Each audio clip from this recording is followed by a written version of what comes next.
मुस्लिमों ने किया हिंदू लड़की का अंतिम संस्कार। मूलभूत शिक्षा से वंचित छात्र, पेड़ों के तले हो रही है पढ़ाई।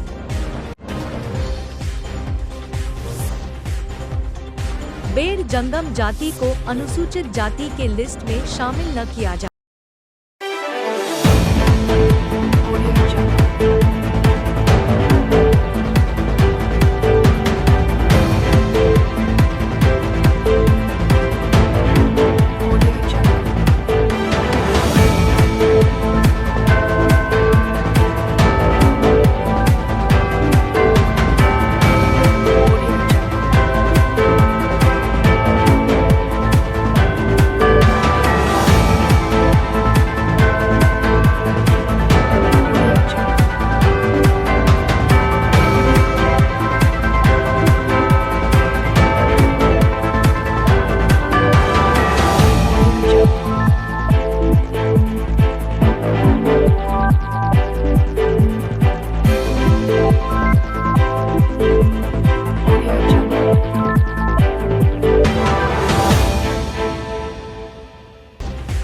मुस्लिमों ने किया हिंदू लड़की का अंतिम संस्कार।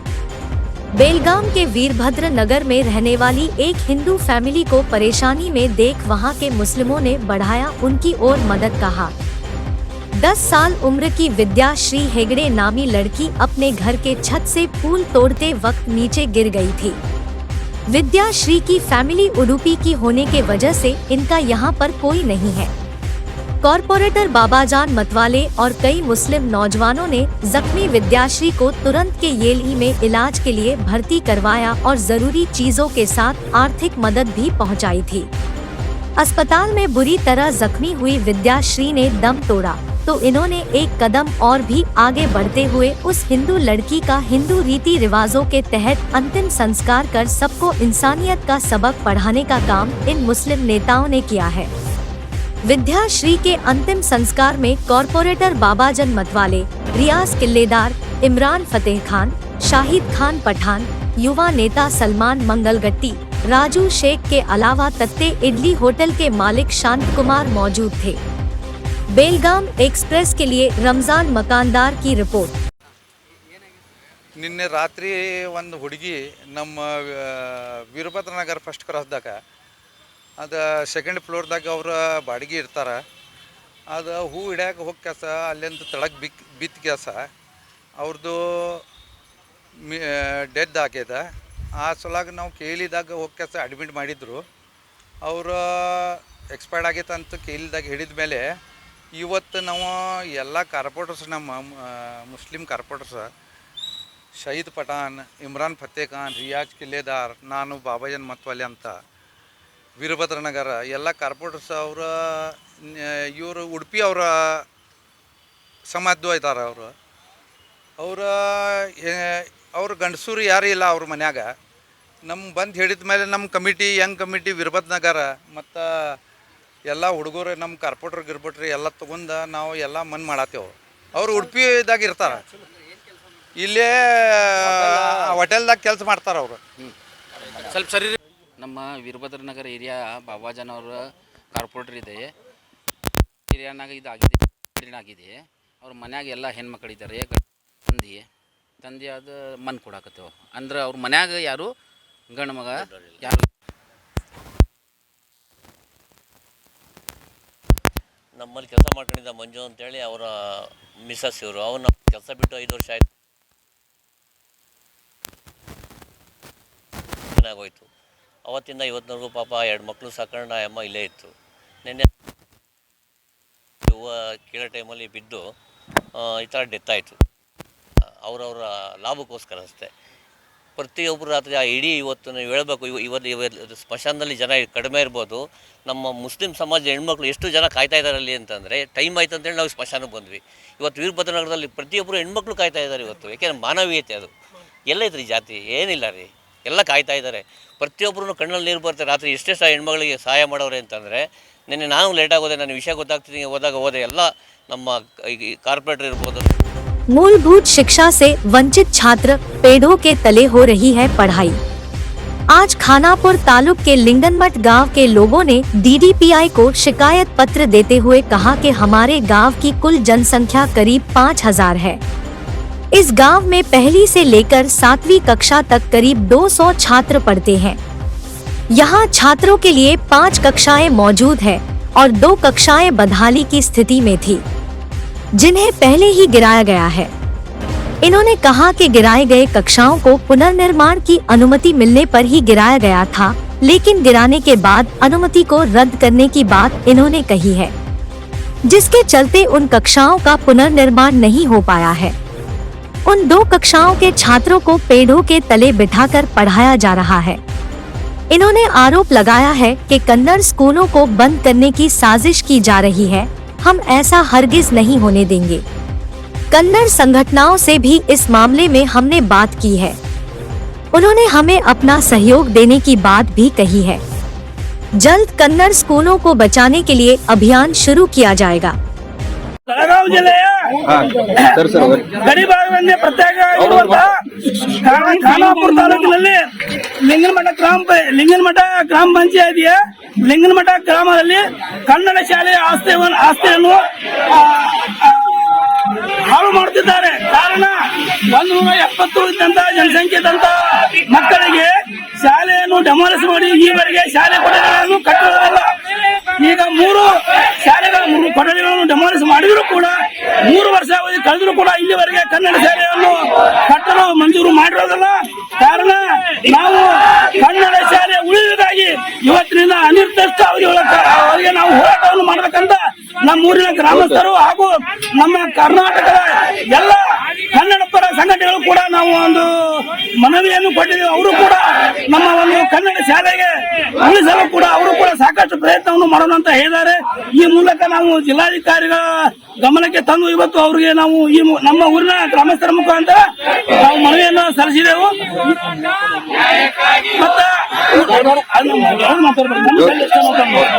ನಾವು ನಮ್ಮ ಕನ್ನಡ ಶಾಲೆ ಮತ್ತು ಊರಿನ ವಿಷಯವನ್ನು ಯಾವುದೂ ಕೂಡ ನಾವು ಚರ್ಚೆಗೆ ಹೋಗೋದಿಲ್ಲ. ಕಾರಣ ನಮ್ಮ ಊರಿನ ಆಸ್ತಿ ಮತ್ತೊಬ್ಬರ ಪಾಲಿಗೆ ಹೋಗ್ತಾ ಇದೆ. ಆ ಶಾಲೆ ಆಸ್ತಿಯನ್ನು ಉಳಿಯೋದಕ್ಕಾಗಿ ನಾವು ಹೋರಾಟ.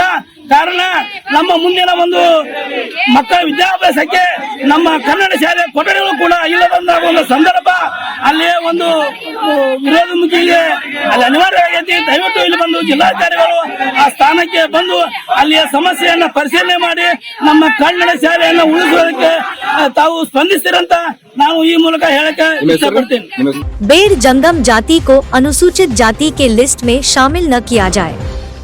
दलित संघर्ष समिति आज बेलगाम के DC परिसर में दलित संघर्ष समिति के कार्यकर्ताओं ने बेड़ जंगम जाति को अनुसूचित जाति के लिस्ट में शामिल न करने की मांग के साथ विरोध प्रदर्शन किया। इन्होंने राज्यपाल को DC के जरिए अपना ज्ञापन देते हुए कहा कि बेंगलुरु के फ्रीडम पार्क में कई दिनों से बेड़ जंगम जाति को अनुसूचित जाति की लिस्ट में शामिल करने को लेकर प्रदर्शन किया जा रहा है।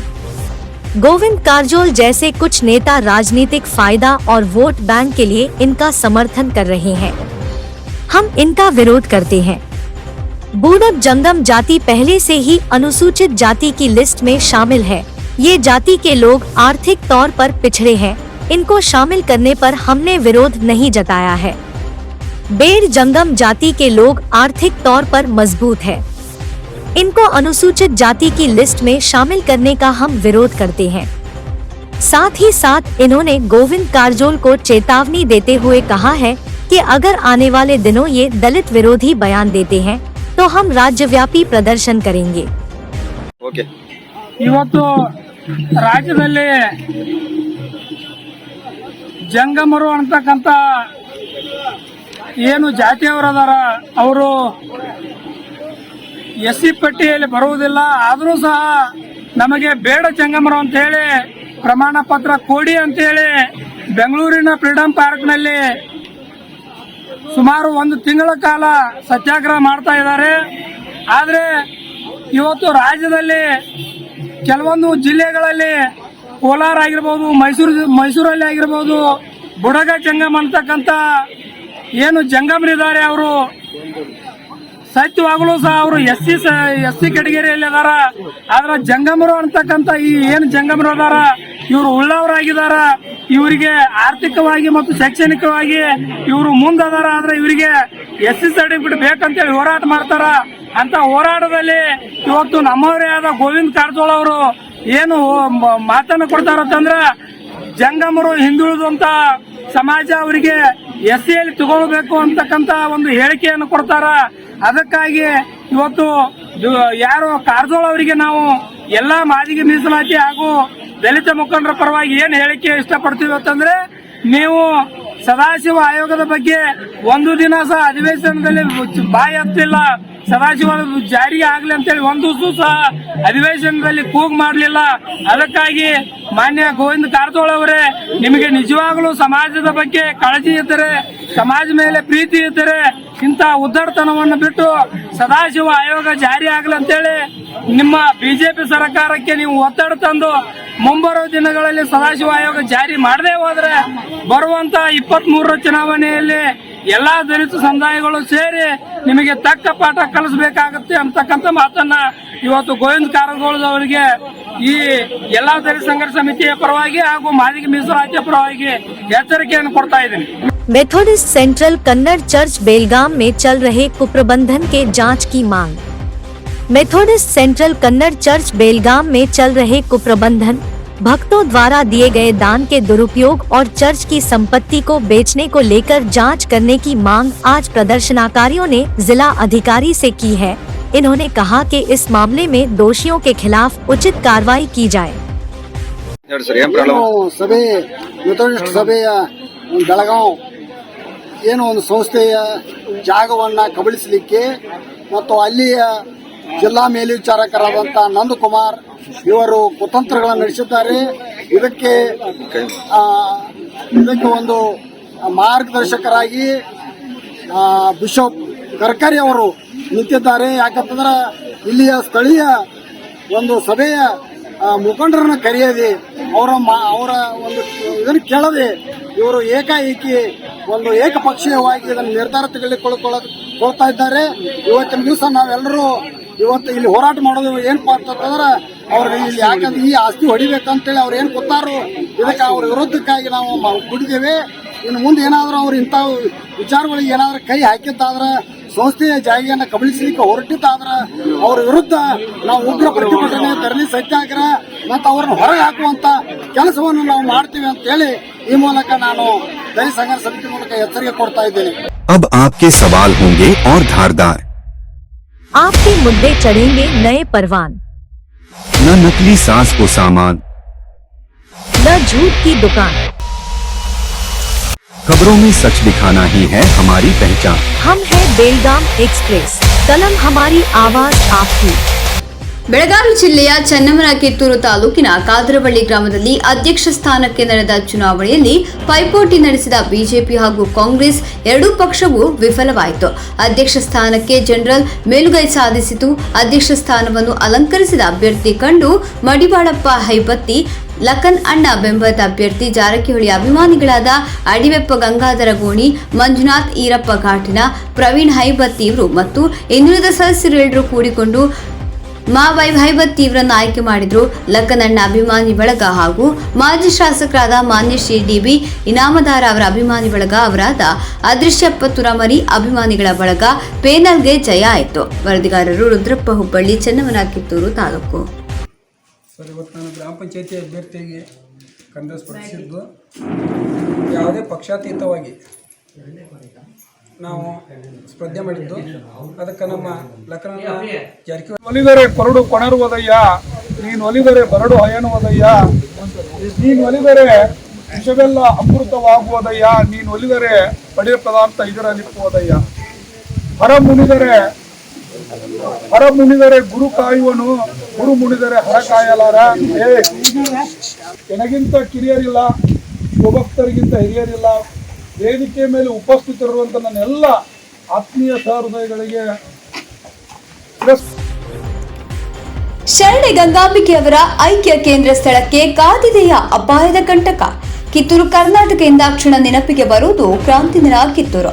ಇನ್ನು ಕಿತ್ತೂರಿನ ಪ್ರಮುಖ ಪ್ರವಾಸಿ ಐತಿಹಾಸಿಕ ಸ್ಥಳಗಳಲ್ಲಿ ಎಂಕೆ ಹುಬ್ಬಳ್ಳಿ ಪಟ್ಟಣದ ವ್ಯಾಪ್ತಿಯ ಮಲಪ್ರಭಾ ನದಿಯ ಮಧ್ಯಭಾಗದಲ್ಲಿರುವ ಜಗಜ್ಯೋತಿ ಬಸವೇಶ್ವರರ ಧರ್ಮಪತ್ನಿ ಶರಣೆ ಗಂಗಾಂಬಿಕೆಯವರ ಐಕ್ಯ ಸ್ಥಳವೂ ಒಂದು ಕಂಡ್ರೆ. 2018ರಲ್ಲಿ ಮಲಪ್ರಭಾ ನದಿಯಲ್ಲಿ ಉಂಟಾದ ಪ್ರವಾಹದಿಂದ ಈ ಐತಿಹಾಸಿಕ ಐಕ್ಯ ಸ್ಥಳದ ಸುತ್ತಮುತ್ತಲ ಆವರಣ ಸೇರಿದಂತೆ ಇಲ್ಲಿಗೆ ಬರುವ ರಸ್ತೆಯೆಲ್ಲ ಕೊಚ್ಚಿಕೊಂಡು ಹೋಗಿತ್ತು. ನಂತರ ಸರ್ಕಾರ ಹಾಗೂ ಸ್ಥಳೀಯ ಶಾಸಕರಾದ ಮಹಂತೇಶ್ ದೊಡ್ಡಗೌಡರು ವಿಶೇಷ ಮುತುವರ್ಜಿ ವಹಿಸಿ ಪಾರ್ಕ್ ಸೇರಿದಂತೆ ಸುತ್ತಮುತ್ತಲ ಆವರಣದ ಅಭಿವೃದ್ಧಿಗೆ ಕಾಯಕಲ್ಪ ನೀಡಿದರು. ಇಂಥ ಸಂದರ್ಭದಲ್ಲಿ ಲೇಟೆಸ್ಟ್ ಸುದ್ದಿ ಎಂದರೆ ಗಂಗಾಂಬಿಕೆಯ ಐಕ್ಯ ಕೇಂದ್ರ ಸ್ಥಳದ ಸುತ್ತಲೂ ನಿರ್ಮಿಸಿರುವ ಗೋಲಾಕಾರದ ಗೋಡೆಗಳಿಂದ ನೀರು ಚಿನುಗುತ್ತಿದ್ದು ಎಲ್ಲೋ ಒಂದು ಕಡೆ ಮುಂಬರುವ ದಿನಗಳಲ್ಲಿ ಇದು ಅಪಾಯಕ್ಕೆ ಎಡೆ ಮಾಡಿಕೊಡಲಿದೆಯೋ ಎಂಬ ಆತಂಕದ ಸಂಶಯ ಕಾಡುತ್ತಿದೆ. ಇನ್ನು ಕಳೆದ ಬಾರಿಗೆ ಹೋಲಿಸಿದ್ರೆ ಈ ಬಾರಿ ಹೆಚ್ಚಾಗಿ ಸಣ್ಣ ಸಣ್ಣ ರಂಧ್ರಗಳಲ್ಲಿ ನೀರು ಬರುತ್ತಿದೆ. ಆದಾಗ್ಯೂ ಸಹ ಯಾರು ಈ ಬಗ್ಗೆ ಗಮನ ಕೊಟ್ಟೇ ಇಲ್ವೇನೋ ಅನಿಸ್ತಾ ಇದೆ. ಇದರ ಸಂಬಂಧಿತ ಇಲಾಖೆ ಕೂಡಲೇ ಸಂಗಮ ಅಭಿವೃದ್ಧಿ ಪ್ರಾಧಿಕಾರದವರು ಮುಂಜಾಗ್ರತಾ ಕ್ರಮಗಳನ್ನು ಕೂಡಲ ಸಂಗಮಕ್ಕೆ ಮಾತ್ರ ಸೀಮಿತ ಮಾಡಿದ್ದಾರೆ ಎಂಬ ಸಂಶಯವು ನಮ್ಮನ್ನು ಕಾಡುತ್ತಿದೆ. ಆದ್ದರಿಂದ ನಮ್ಮ ನ್ಯೂಸ್ ಸಮೂಹದ ರಾಜ್ಯ ವಿಶೇಷ ಪ್ರತಿನಿಧಿ ಬಸವರಾಜ್ ಈ ಸ್ಥಳಕ್ಕೆ ಭೇಟಿ ಕೊಟ್ಟು ಎಲ್ಲ ಸಮಸ್ಯೆ ಬಗ್ಗೆ ಸಮಗ್ರ ವರದಿ ತಯಾರಿಸಿ ಬಿಜೆಪಿ ಮುಖಂಡರು ಹಾಗೂ ಕಿತ್ತೂರು ಅಭಿವೃದ್ಧಿ ಪ್ರಾಧಿಕಾರದ ಸದಸ್ಯರಾದ ಚಿನ್ನಪ್ಪ ಮುತ್ನಾಳರವರೊಂದಿಗೆ ಈ ಬಗ್ಗೆ ಅಭಿಪ್ರಾಯ ತೆಗೆದುಕೊಂಡು ಕೂಡಲೇ ಸಂಗಮ ಅಭಿವೃದ್ಧಿ ಪ್ರಾಧಿಕಾರದ ಅಧಿಕಾರಿಗಳಿಗೆ ಕರೆ ಮಾಡಿ ಈ ಬಗ್ಗೆ ಮುಂಜಾಗ್ರತಾ ಕ್ರಮಗಳನ್ನು ಕೈಗೊಳ್ಳುವಂತೆ ಮನವಿ ಮಾಡಿದರು. ಏನಾದರೂ ಈ ಸಮಸ್ಯೆ ಬಗೆಹರಿಸುವರು ಎಂಬುದನ್ನು ಕಾದು ನೋಡಬೇಕಿದೆ. ವರದಿ ಬಸವರಾಜ್, ಬೆಳಗಾವಿ ಎಕ್ಸ್‌ಪ್ರೆಸ್. ಕಿತ್ತೂರು ಕರ್ನಾಟಕ ಅಂದ ತಕ್ಷಣ ಸಾಕಷ್ಟು ಒಂದ್ ರೀತಿ ಇತ್ತೀಚಿನ ಒಂದು ಐತಿಹಾಸಿಕ ಮತ್ತೆ ಪ್ರವಾಸೋದ್ಯಮ ಒಂದು ಸ್ಥಳ ಅಂದ್ರೆ ಕಿತ್ತೂರು ಒಂದು ನಾಡಿನ ಮಲಪ್ರಭಾ ನದಿ ದಂಡೆಯಲ್ಲಿ ಬರ್ತಕ್ಕಂಥ ಎಂಕೆ ಹುಬ್ಬಳ್ಳಿಯ ಶರಣೆ ಗಂಗಾಂಬಿಕಾ ಒಂದು ತಾಯಿಯವರ ಐಕ್ಯ ಸ್ಥಳ ಅಂದ್ರೆ ತಪ್ಪಾಗ್ಲಾರ್ದು. ಆದ್ರೆ 2018ರಲ್ಲಿ ಈ ಒಂದು ಗಂಗಾಂಬಿಕಾ ಒಂದು ಐಕ್ಯ ಸ್ಥಳವನ್ನ ಸಾಕಷ್ಟು ಒಂದ್ ರೀತಿ ಸರ್ಕಾರದಿಂದ ಒಂದ್ ರೀತಿ ಇದ್ ಮಾಡಿದಾಗ ಎಲ್ಲ ಒಂದ್ ಕಡೆ ತೀವ್ರ ಪ್ರವಾಹಕ್ಕೆ ಹೊರಾವರಣ ಎಲ್ಲ ಕೊಚ್ಕೊಂಡೋಗಿತ್ತು, ಪಾರ್ಕ್ ಎಲ್ಲ ಕೊಚ್ಕೊಂಡೋಗಿತ್ತು. ಇಂತಹ ಸಂದರ್ಭದಲ್ಲಿ ಮತ್ತೆ ಇಲ್ಲಿರ್ತಕ್ಕಂಥ ಶಾಸಕರ ಒಂದು ವಿಶೇಷ ಪ್ರಯತ್ನದಿಂದ ಮತ್ತೆ ಅಭಿವೃದ್ಧಿ ಪಡಿಸಲಾಗಿತ್ತು. ಆದ್ರೆ ಇವತ್ತು ಒಂದು ಬಂದಿರೋ ಮಾಹಿತಿ ಪ್ರಕಾರ ಏನಪ್ಪಾ ಅಂತಂದ್ರೆ ಇಲ್ಲಿರ್ತಕ್ಕಂಥ ಗಂಗಾಂಬಿಕಾ ತಾಯಿಯವರ ಒಂದು ಐಕ್ಯ ಸ್ಥಳದ ಪ್ರಮುಖ ಸ್ಥಳದಲ್ಲಿ ಎಲ್ಲ ಒಂದ್ ಕಡೆ ಸುತ್ತಮುತ್ತ ಇರ್ತಕ್ಕಂಥ ಗೋಡೆಗಳಲ್ಲಿ ಸಣ್ಣ ಸಣ್ಣ ರಂಧ್ರಗಳಲ್ಲಿ ನೀರು ಬರ್ತಾ ಇರ್ತಕ್ಕಂಥದ್ದು ಮುಂಬರ್ತಕ್ಕಂಥ ದಿನಗಳಲ್ಲಿ ಅಪಾಯದ ಸಂಕೇತವೇನು ಅಂತಕ್ಕಂಥದ್ದು ಇದಾಗ್ತಾ ಇದೆ. ಹಾಗಾಗಿ ಎಲ್ಲ ಒಂದ್ ಕಡೆ ಸಾಕಷ್ಟು ಒಂದ್ ರೀತಿ ಮುಂಜಾಗ್ರತಾ ಕ್ರಮ ಮಾಡಬೇಕಾದದ್ದು ಇಲ್ಲಿರ್ತಕ್ಕಂಥ ಕೂಡಲ ಸಂಗಮ ಅಭಿವೃದ್ಧಿ ಪ್ರಾಧಿಕಾರ ಮತ್ತೆ ಸಂಬಂಧಪಟ್ಟ ಇಲಾಖೆ ಅಧಿಕಾರಿಗಳು ಮತ್ತೆ ಪ್ರವಾಸೋದ್ಯಮ ಇಲಾಖೆ ಮತ್ತೆ ಇಲ್ಲಿರ್ತಕ್ಕಂಥ ಒಂದು ಏನು ಆಡಳಿತ ವ್ಯವಸ್ಥೆಯ ಒಂದು ಕರ್ತವ್ಯ. ಹಾಗಾಗಿ ನಾವು ಕಣ್ತರಿಸ್ತಕ್ಕಂಥದಕ್ಕೆ ಎಲ್ಲ ಒಂದ್ ಕಡೆ ಗಂಗಾಂಬಿಕಾ ದೇವಸ್ಥಾನಕ್ಕೆ ಈ ಸಣ್ಣ ಸಣ್ಣ ರಂಧ್ರಗಳ ಬಂದಿರತಕ್ಕಂಥ ನೀರೇ ಅಪಾಯಕ್ಕೆ ಕೊಂಡೊಯ್ಯಲಿದೆಯಾ ಅಂತಕ್ಕಂಥ ಸ್ಟೋರಿಗೆ ಸ್ವಾಗತ. ನಾನು ನಿಮ್ಮ ಬಸವರಾಜ್. ಮಂಡಳಿಯ ಸಾಕಷ್ಟು ಮೊದಲಿಂದನೂ ಪ್ರಮುಖರಾಗಿರ್ತಕ್ಕಂಥ ಚಿನ್ನಪ್ಪಣ್ಣ ಮುತ್ತಾಳ ಸಿಕ್ಕಿದ್ರೆ ಈ ಬಗ್ಗೆ ಸ್ವತಃ ಏನ್ ಹೇಳ್ತಾರೆ ಸರ್? ನಮಸ್ಕಾರ. ನಮಸ್ತೆ ಸರ್ ಹೇಳಿ ಸರ್, ಈಗ ಸಾಕಷ್ಟು ಒಂದ್ ರೀತಿ ಗಂಗಾಂಬಿಕಾ ಒಂದು ಮುಖ್ಯ ಪ್ರಮುಖ ಸ್ಥಳಗಳಲ್ಲಿ ನೀರ್ ಜಿರುಗ್ತಾ ಇರ್ತಕ್ಕಂಥದ್ದು ಎಲ್ಲ ಒಂದ್ ಕಡೆ ಅಪಾಯಕ್ಕೆ ಎಡೆ ಮಾಡಿಕೊಟ್ಟಿದೆ. ತಮ್ಮ ಗಮನಕ್ಕೆ ಬಂದಿದ್ಯಾ? ನಾನು ಪ್ರತಿದಿನ ಅಲ್ಲಿ ವಿಸಿಟ್ ಮಾಡ್ತಾ ಇರ್ತೇನೆ. ಗಂಗಾಂಬಿಕಾ ಮಂಟಪ ಆಗಿ 12 ವರ್ಷ ಆಯ್ತು. ಈಗ ಅದು ಆರಂಭದಲ್ಲಿಯೂ ಸಹಿತ ಅದು ಜಿನುಗುವಿಕೆ ಸಾಮಾನ್ಯವಾದವು. ಸುಮಾರು 35-40 TMC ಅಷ್ಟ ನೀರನ್ನ ಮಲಪ್ರಭಾ ಒಡಲಲ್ಲಿ ತುಂಬಿಕೊಂಡಿರೋದ್ರಿಂದ ಅಪಾರವಾದ ಒತ್ತಡ ಇರ್ತದೆ. ಅದಕ್ಕೆ ಆಗಿನ ಇಂಜಿನಿಯರ್ಗಳು 80 ಫೂಟ್ನಷ್ಟು ಆಳವಾದ ಒಂದು ಪಾಯನ್ನು ಹಾಕಿ ಅದರ ಮೇಲೆ ಕಟ್ಟಿದಂತ ಬೃಹತ್ತಾದ ಕಟ್ಟಡ. ಆ ಕಟ್ಟಡಕ್ಕೆ ಸಂಪೂರ್ಣವಾದ ಎಲ್ಲ ಮುಂಜಾಗ್ರತೆಗಳನ್ನು ನಾವು ವಹಿಸಿದಾಗಿಯೂ ಸಹಿತ ಅತ್ಯಂತ ಕಡಿಮೆ ಪ್ರಮಾಣದಲ್ಲಿ ದಿನಕ್ಕೆ ಸುಮಾರು ಒಂದು 2-3 ಕೊಡದಷ್ಟು ಅಂದ್ರೆ ಸುಮಾರು 35-40 ಲೀಟರ್ನಷ್ಟು ನೀರು ಈ ಒಂದು ಪ್ರಮಾಣ ಅಗಾಧವಾದ ಪ್ರಮಾಣದ ನೀರು ನಿಂತಾಗ ಮಾತ್ರ ಅದು ಜರುಗುತ್ತದೆ. ನೀರಿನ ಒತ್ತಡ ಕಡಿಮೆ ಆದಾಗ ಅದು ಜೀರೋ ಹಾಕೊಂತ ಹೋಗ್ಬಿಡ್ತದೆ. ಅದ್ರ ದೃಷ್ಟಿಯಿಂದ ಅಪಾಯ ಅನ್ನುವಂಥದ್ದು ಏನಿಲ್ಲ ಅಲ್ಲಿ. ಆದರೂ ಸಹಿತ ನಾವು ಕೂಡಲ ಸಂಗಮ ಅಭಿವೃದ್ಧಿ ಪ್ರಾಧಿಕಾರದ ಬೀಳ್ಗಿ ವಿಭಾಗದಲ್ಲಿ ನಾಗರಾಜ್ ಮುದಗಲ್ ಅನ್ನುವಂಥ ಇಂಜಿನಿಯರು ಮೊನ್ನೆ ಒಮ್ಮೆ ಭೇಟಿ ಕೊಟ್ಟು ಏನೋ ಅದರಿಂದ ಏನೋ ಅಪಾಯ ಇರೋದಿಲ್ಲ, ನಾವು ಆಗಲೇ ಅದಕ್ಕೆ ಒಂದು ಸಣ್ಣದಾದ ಕಾಲುವೆಯನ್ನು ಸಹಿತ ಅವರು ಜಿನುಗುವಂತ ನೀರಿಗೆ ಒಂದು ಆಗಲೇ ವ್ಯವಸ್ಥೆಯನ್ನು ಮಾಡಿದ್ದಾರೆ. ಅದಕ್ಕೆ ಒಂದು ಪಂಪ್, ಸಣ್ಣ ಒಂದು ಪಂಪ್ ವ್ಯವಸ್ಥೆಯೂ ಇದೆ. ಮತ್ತೆ ಕೂಡಲ ಸಂಗಮದಲ್ಲಿ ನೋಡಿದ್ರೆ ಇದರ 10-20 ಪಟ್ಟಷ್ಟು ನೀರು ಅಲ್ಲಿ ಕೂಡಲ ಸಂಗಮದಲ್ಲಿ ಬರ್ತದೆ. ಅದರಿಂದ ಅಪಾಯ ಅನ್ನುವಂಥದ್ದು ಏನಿಲ್ಲ. ಆದ್ರೆ ನಿಮ್ಮ ಕಳಕಳಿಯನ್ನ ನಾನು ಮೆಚ್ಚುವಂಥದ್ದು. ಯಾಕಂದ್ರೆ ಮುಂಬರುವ ದಿನಗಳಲ್ಲಿ ಅದಕ್ಕೆ ಏನು ತೊಂದರೆ ಆಗಬಾರ್ದು ಅನ್ನುವಂತ ಏನು ಬಸವರಾಜರ ಕಳಕಳಿ ಇದೆ. ಅದಕ್ಕೆ ನಾನು ಅವರಿಗೆ ಅಭಿನಂದನೆ ಸಲ್ಲಿಸ್ತೇನೆ. ಮತ್ತೆ ಇಂಥ ಜಾಗೃತಿ ಕೆಲಸವನ್ನು ನಾವು ಮಾಡ್ತಾ ಹೋಗ್ರಿ ಅನ್ನುವಂತ ಮಾತನ್ನ ನಾನು ಈ ಸಂದರ್ಭ ಹೇಳ್ತೇನೆ. ಸರ್ ಹಂಗಲ್ಲ, ಈಗ ಏನಾದ್ರು ಕೂಡಲೇ ಈಗಂತೂ ವಿಡಿಯೋ ನೋಡಿದ್ರೆ ವಿಶೇಷವಾಗಿ ಅವ್ರಿಗೆ ಏನಾದ್ರು ನಿರ್ದೇಶನ ಮಾಡ್ತೀರಾ ಒಂದ್ಸಲ? ಹೇಳ್ತೇನೆ. ಅದಕ್ಕೆ ಸಂಬಂಧಪಟ್ಟಂತ ನಾಗರಾಜ್ ಇಂಜಿನಿಯರ್ ಇದ್ದಾರೆ, ಅವರನ್ನ ನಾವು ನಿಮ್ಮ ಒಂದು ಈ ವಿಡಿಯೋ ತುಣುಕನ್ನು ಅವರಿಗೆ ನಾನು ಕಳಿಸಿ ಬರ್ಲಿಕ್ಕೆ ವಿಸಿಟ್ ಮಾಡ್ಲಿಕ್ಕೆ ಹೇಳ್ತೀನಿ. ಮತ್ತೆ ಅವ್ರು ಬಂದ ಮುಂದಿನ ಕ್ರಮಗಳಲ್ಲಿ ಈ ವರ್ಷ ಏನಾಗಿರ್ತದೆ ಮತ್ತೆ ಅದಕ್ಕೆ ಮುಂದೆ ಪರ್ಯಾಯ ಏನು ಮಾಡಬೇಕು ಅನ್ನುವಂಥದ್ದು ಅವರ ಅಭಿಪ್ರಾಯ ತಗೊಂಡು ಅವರೇ ಮಾಡ್ತಾರೆ. ಅದಕ್ಕೆ ನಾವೆಲ್ಲ ಒಂದು ಸಹಕಾರವನ್ನು ಕೊಡ್ತೇವೆ.